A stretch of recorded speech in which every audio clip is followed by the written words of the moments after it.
This extreme angled pose is gonna challenge your understanding of foreshortening and rhythm. I'll show you how to capture the dynamic action while keeping accurate proportions.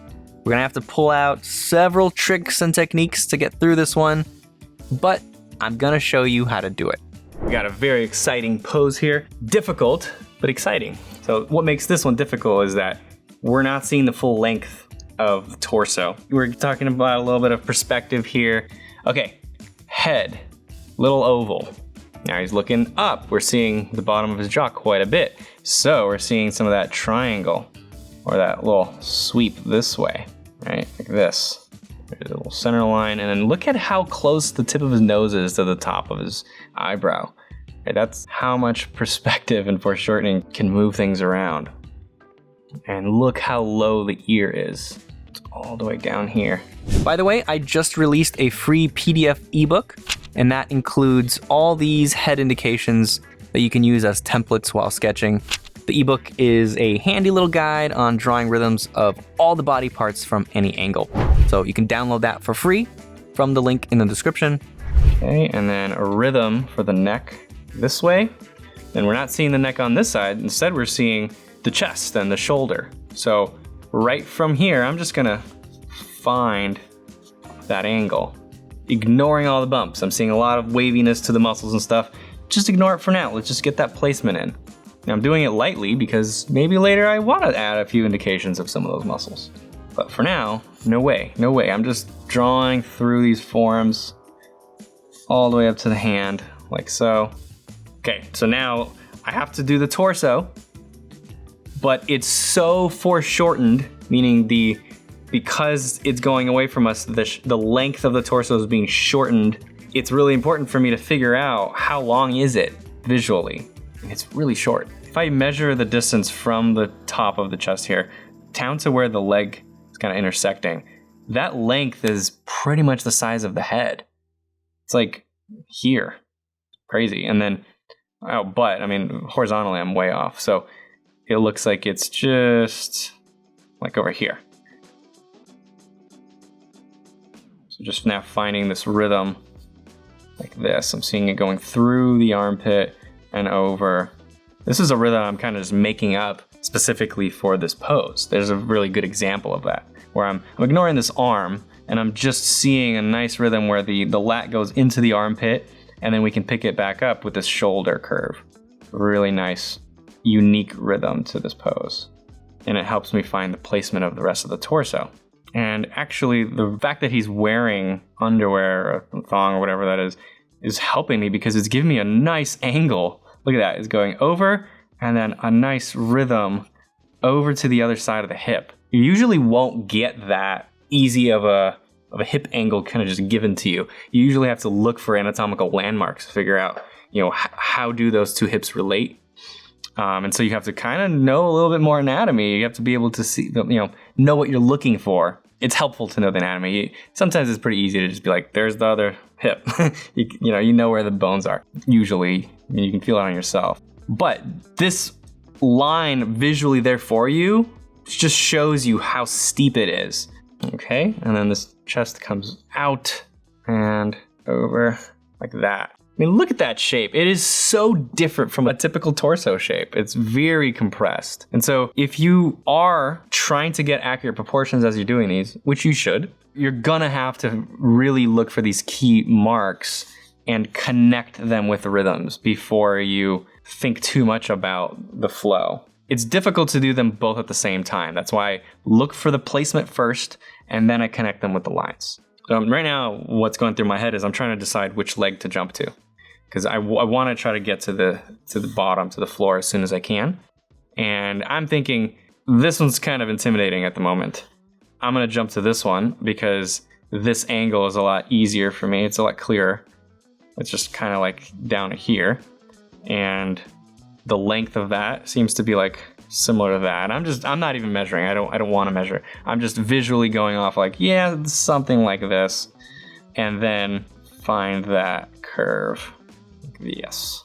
The knee here, we're not going to be able to get away from that. Trying to just curve it right through. You're going to lose some accuracy. I'm definitely putting that knee corner in. And then where does it end? Well, I know the angle is like this. Somewhere like right there is where the toe is. And with this one, I could curve it all the way through, but those toes are curving so much that I think I actually just want to capture that tension in the toes. Right here at the ball of the toe, the big toe, I want to capture this. You see that shape? That built up energy in there. And then whoop, straight against the ground. Again, very similar to what we were doing with the seals. This is just an abstract little shape. Like if I cover that up and we don't look at anything up here, it's like, what is that? That doesn't look like a foot at all. It looks like a nice curvy shape, but doesn't look like a foot. Probably won't even look like a foot even after we add the heel on. But once you attach it to a leg, it'll definitely be a foot. Sometimes if I really want to get fancy, I'll even put a big toe in there. I'm probably compressing this too much. Like I feel like I squished it all, but whatever. Okay, I'm gonna ignore the calf for now. I wanna move along, ignoring the hamstring. Even though it's large, it's really overpowering this. I'm gonna be disciplined here and just find the flow.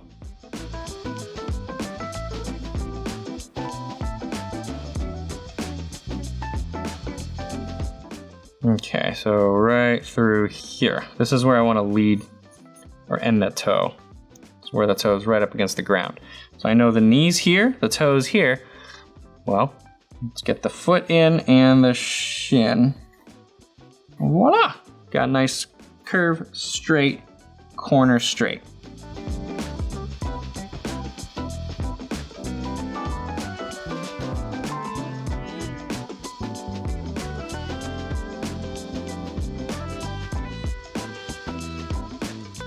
Sometimes I'll just look at a leg and I'm like, man, I'm feeling like by removing that completely, I'm just missing something. It just feels like there's a missing muscle.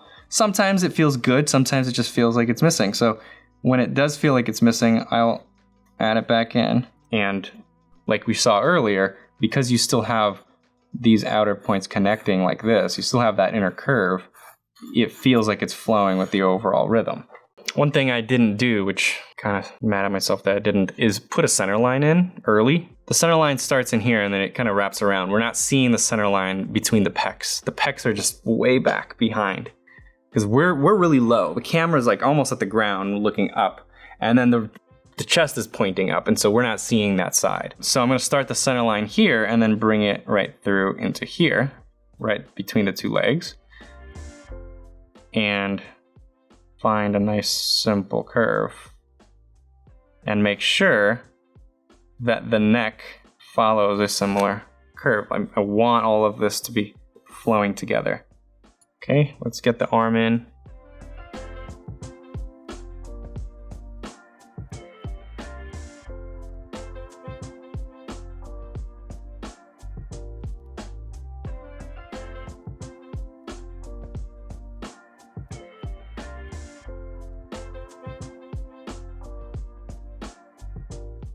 Okay, so see how I'm combining all of this whole mass here, separating the pinky because I felt like it was important enough to separate. And then the thumb obviously is, it's usually gonna be a separate form. But the arm itself is a very simple C curve. There's not much to this one.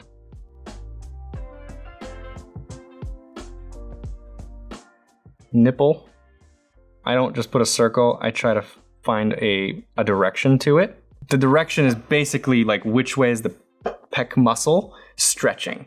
If it's not stretching, if it's very just kind of relaxed, I'll either do horizontal or I'll do it at the angle of the torso itself. So I'll just try to figure out what's the gesture of this area, what's the motion, and help that motion with the shape. Same thing that I do with the belly button, right? That will motion that way. Maybe just a few fun details. Oh, one more thing. Sometimes when you have some kind of structural support, like a chair, I do like to include that because on its own, it looks like he's falling or something, like he's on his feet, or all the weight of his body is over here. And so it looks like he's flying forward, which actually isn't bad. That looks kind of cool. I kind of enjoy that. But if I want to show that he's actually just resting on a chair or a box or whatever it is, I could put just a few lines indicating that, hey, there's some kind of structural support back here. It doesn't have to be anything complicated, just a few lines, and there you go, that's enough. And be like, oh, there's something there. He's resting on it. Once again, I have a free ebook that you can download now from the link in the description. It's a really easy guide to rhythms that you can use for each body part to capture dynamic poses. It's free, but it's also part of the Drawing Basics course at proko.com/drawing. Premium students of the course get access to extended lessons, additional demos, projects to help you practice and get good at this stuff, and critique videos to help you identify things to improve. The full course covers all the fundamentals that you need to start learning the visual language and be able to draw anything from reference or from imagination. Please help support the creation of more free videos like this by enrolling in the course at proko.com/drawing. And if you enjoyed this lesson, tell your friends. Thank you all. I'll see you next time.